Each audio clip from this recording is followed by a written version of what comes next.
24শে জানুয়ারি 2025 থেকে গোটা রাজ্য জুড়ে শুরু হচ্ছে দুয়ারি সরকার ক্যাম্প। আর এবারে দুয়ারি সরকার ক্যাম্পে অনেক কৃষক বন্ধুরাই কৃষক বন্ধু প্রকল্পে নাম নথিভুক্ত করার জন্য প্রস্তুতি হয়ে রয়েছেন।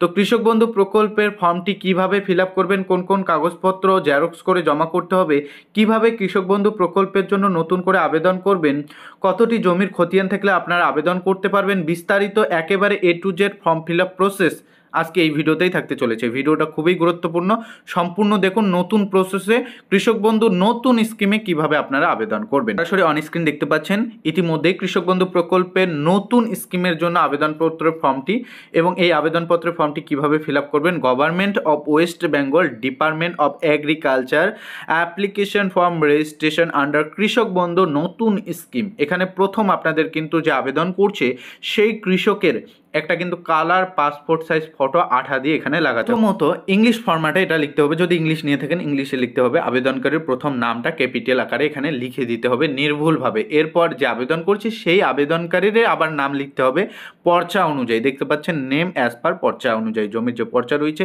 পর্চায় যেভাবে নামটা লেখা রয়েছে ঠিক একইভাবে দেখে দেখে এখানে লিখে দেবেন।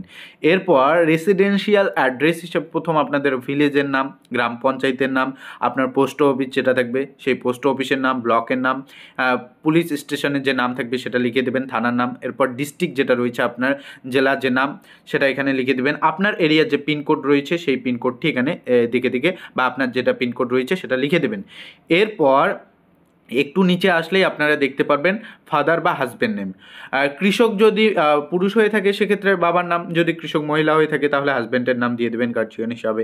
এরপর কৃষকের ডেট অফ বার্থ, যে কৃষক বন্ধু প্রকল্প নতুন স্কিমে আবেদন করছে সেই কৃষকের প্রথম ডেট, এরপর মান্থ, এরপর ইয়ারটা দিতে হবে, এবং বর্তমান 2025 অনুসারে কত বছর বয়স সেটা কিন্তু হিসাব করে এখানে এজটা দিতে হবে, কত বছর বয়স চলছে। এরপর জেন্ডার, কৃষক পুরুষ না মহিলা সেটা কিন্তু এখানে উল্লেখ করতে হবে।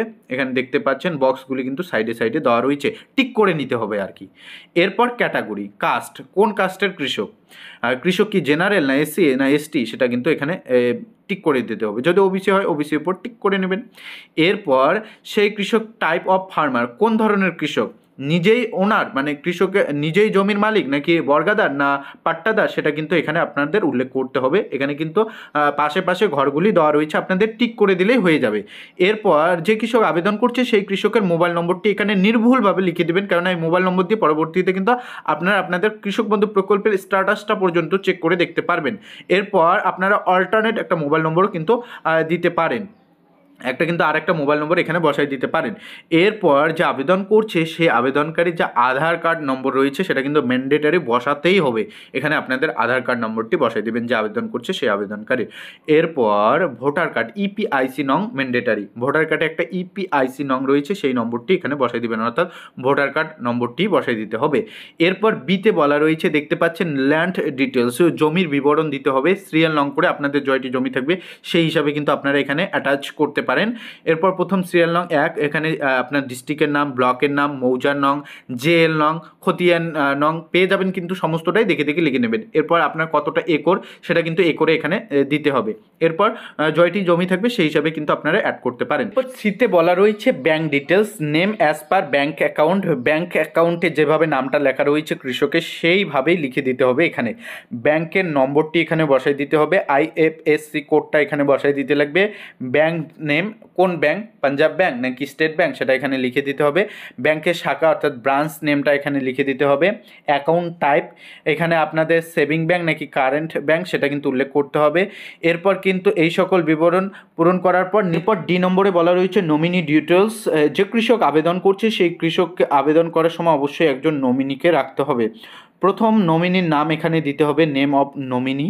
এরপর রিলেশন উইথ অ্যাপ্লিকেন্ট, যে আবেদন করছে বা যে কৃষক বন্ধু প্রকল্পে আবেদন করছে সেই কৃষকের সঙ্গে নমিনির কি সম্পর্ক রয়েছে সেটা কিন্তু এখানে উল্লেখ করতে হবে, এবং নমিনির বাবার নাম অথবা স্বামীর নাম এখানে লিখতে হবে।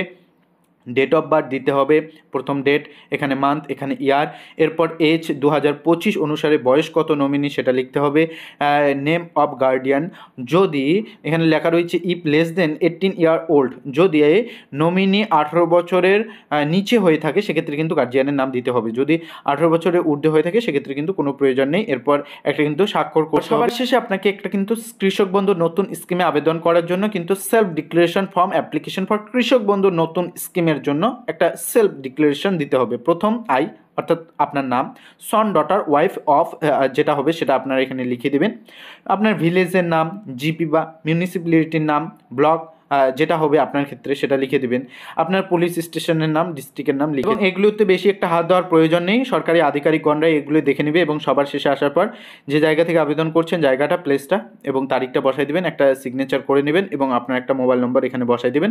তারপর যে কাগজপত্রগুলির কথা বলা রয়েছে সেই কাগজপত্রগুলি নিয়ে সরাসরি আপনারা জেরক্স করে জমা করবেন, যেমন আধার কার্ডের জেরক্স, ব্যাংকের বইয়ের জেরক্স বা আপনাদের ভোটার কার্ডের জেরক্স, কাস্ট সার্টিফিকেটের জেরক্স, এই সমস্ত তথ্য দেবেন, জমির খতিয়ানের জেরক্স, সমস্ত কিছু অ্যাটাচ করে আপনারা কিন্তু দুয়ারি সরকার ক্যাম্পে জমা করবেন যদি আপনি যোগ্য হয়ে থাকেন। যদি আপনি প্রাপ্য হয়ে থাকেন সেক্ষেত্রে আপনাকে কৃষক বন্ধু প্রকল্পের নতুন স্কিমের আওতায় এনে আপনাকে সুবিধা দেওয়া হবে। এই ছিল আপডেট ভালো লাগলে অবশ্যই চ্যানেলটিকে সাবস্ক্রাইব করে ভিডিওটিতে লাইক